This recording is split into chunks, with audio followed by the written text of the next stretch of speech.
All right, welcome back to our tutorial video number 2.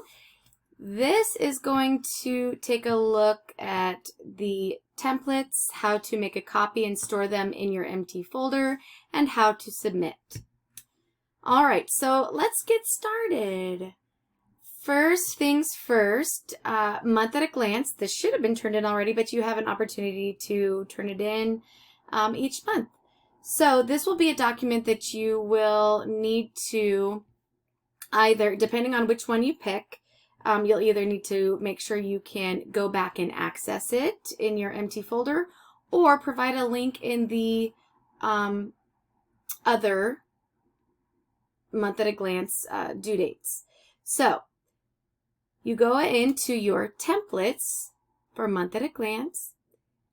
You click whichever link you want. For me personally, I'm going to use the top one as a slide format. I like that a lot.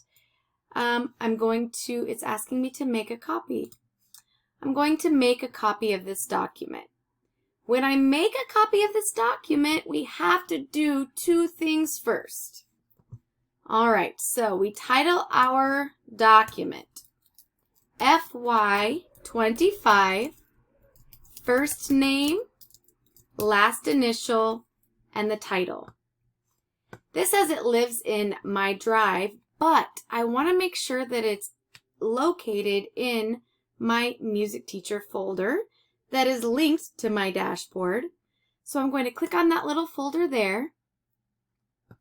I'm going to go through and I'm going to find where it says my folder.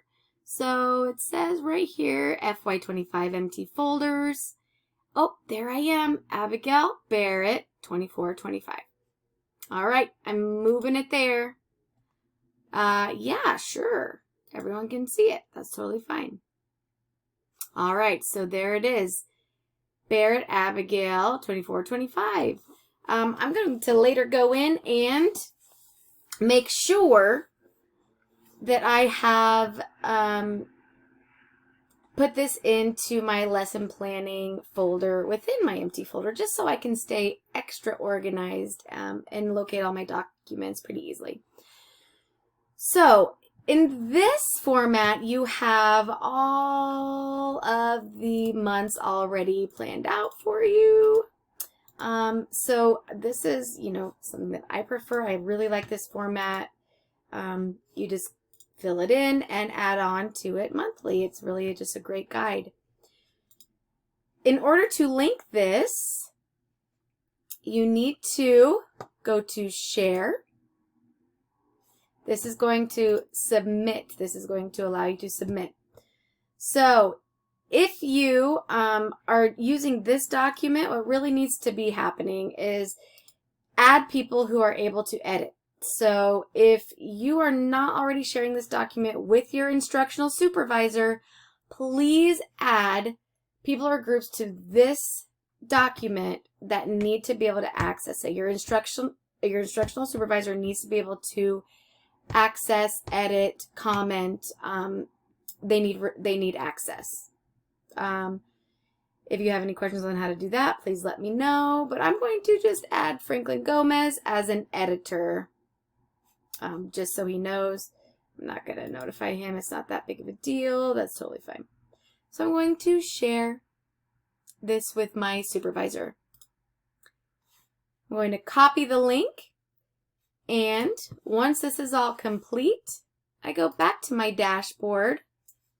And it says, submission. Where do I need to submit? Well, this one says lesson plans. So I'm going to follow the link. Oh, look at this. September, month at a glance. I'm going to submit my month at a glance and replace it with this shortened version right there. FY25 Abigail B month at a glance. Ooh, that's so glorious. Oh, so glorious. Okay, so now your supervisor will come in, they will check, and then once they see that it is complete and beautiful, they will give you the good old check mark. Once you have this turned in, you also have a big job. So let's go ahead and do this for step 2. For those of you who are going to be creating weekly lesson plans, which is a majority, you are going to create your own lesson plan template and link it to the top of your dashboard corner right over here, just like you did on the month at a glance, I'm sorry, your empty folder on the main page. So let's do this together.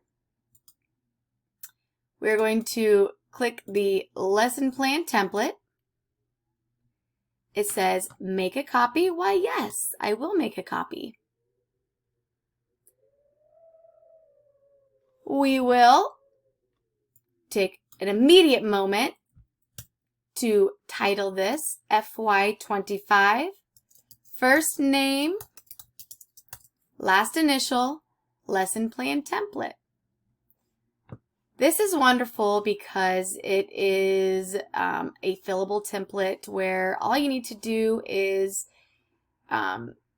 make sure that it is catering to each of your campuses. So if you have one campus, you can delete those rows that are not needed. If you have 2 campuses or 3 campuses, you can simply add the campus name here and duplicate. So copy this information over to here, or you can put school name, and if you're doing the same lesson for both, which may or may not be true, you can put Fenton / I'm just Payne, for example, right? So you can do both campuses right there. So this is customizable, and once you customize all this, I will duplicate, and it will give you another week. So you'll retitle that week 2. Don't get too hung up on this. I'm going to go in depth with another tutorial video coming in soon. All right, so we've retitled. Sorry, that was a side note. We've retitled. We're going to move this to its appropriate location.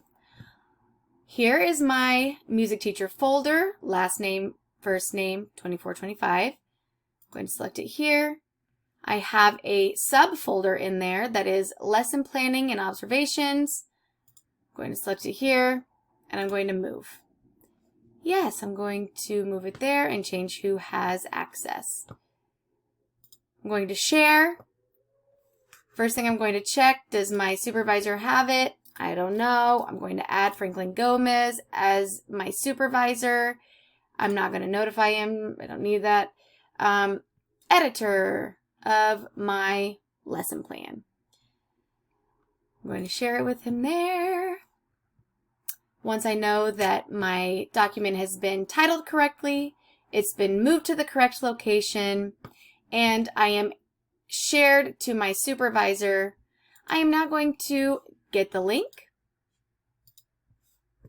take it to my dashboard. In the lesson plan tab, I'm going to click the top left box that says my lesson plan link. I'm going to use the old Command K. I'm going to add the link, apply, and voila. Okay, so going back to the templates and submissions, anything that you need as far as what will help you or needed to complete your monthly outcomes will live in the templates row, and how to submit is in the bottom row. If it doesn't pertain to you, those are just nice reminders for those who have their ensembles. Some of the submissions are via form, some of them are in specific tabs, and some of them are blank. If they are blank, it is honestly because I did not insert where this goes, and this does go in your rosters tab. I will update that for everyone. Or if it is blank, please submit it there. Let's see if I can find one. Introductory appraisal. The introductory appraisal is absolutely going to be submitted in this blank box. All right. Introductory appraisal is one that is submitted in a blank box. Some of them are forms, some of them are tabs, some of them are in the boxes. So there's the 3 ways to submit. If you have any questions, a beautiful thing about the Excel spreadsheet is that you can add a comment. So if you have any questions and you want to be very specific, you can add a comment. See, it's super, super neat. You can insert, go up to insert at the top, insert comment, or for the Mac, it's Control Option M. And I say, at Abigail, where do I submit my seating charts? You messed up and didn't say where I should put them. So you assign that to me, and then I quickly scramble to correct it. But nonetheless, if you place it here in this little, if you place your bucket row template or your seating charts in this blank space, it will be received either way, and it will be checked off by URIS. This just helps organize it, so either way is good. So yeah, 3 ways to submit, either a form, a specified tab, or in the box if it is empty or blank. There's not too many blank boxes, but there are some. Like this is a mid-year questions, submit in the box. Flyer, submit in the box. This is also ensembles, so please see your ensemble support. Yeah, I'll do a refresher when we get through a few more months. Also, if you have any questions, always feel free to reach out to your fellow cohort members, review these videos, and also your IS. Stay tuned for an in-depth, detailed month at a glance lesson plan and monthly campus attendance.